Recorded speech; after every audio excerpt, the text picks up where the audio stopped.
ইমামুল আম্বিয়া রাসূল পাক সাল্লাল্লাহু তাআলা আলাইহি ওয়াসাল্লাম বলেছেন, ও দুনিয়ার মানুষেরা ও আমার উম্মতেরা, তোমরা সন্দেহ করবে না, সন্দেহ করা থেকে বিরত থাকো, কেননা সন্দেহ হচ্ছে সবচেয়ে বড় মিথ্যাচার।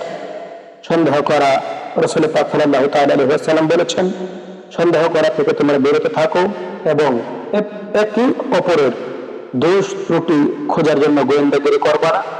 এগুলা আল্লাহ পাক রব্বুল আলামিন হাবিব আমাদেরকে নিষেধ করেছেন। শুধু তা নয়, আমরা যদি আবু দাউদ শরীফের 4917 নম্বর হাদিসের আলোচনা শুনি, হযরত আবু হুরায়রা রাদিয়াল্লাহু তাআলা থেকে বর্ণিত, তিনি বলেন, রাসূল পাক সাল্লাল্লাহু তাআলা আলাইহি ওয়াসাল্লাম বলেছেন, তোমরা সন্দেহ করবে না এবং অন্যের দোষ ত্রুটি খোঁজার চেষ্টা করবে না। পবিত্র কালামুল্লাহ শরীফের মধ্যে আমরা আল্লাহ পাক রব্বুল আলামিন বলেছেন, ওয়ালা তাকফু মা লাইসা লাকা বিহি ইলমুন, যে বিষয়ে তোমার জ্ঞান নেই, অনুমানের ভিত্তিতে কথা বলবে না। আল্লাহ পাক রব্বুল আলামিন আপনাকে আমাকে বোঝার তৌফিক দান করুক। সকলে বলে আমিন। আসসালামু আলাইকুম।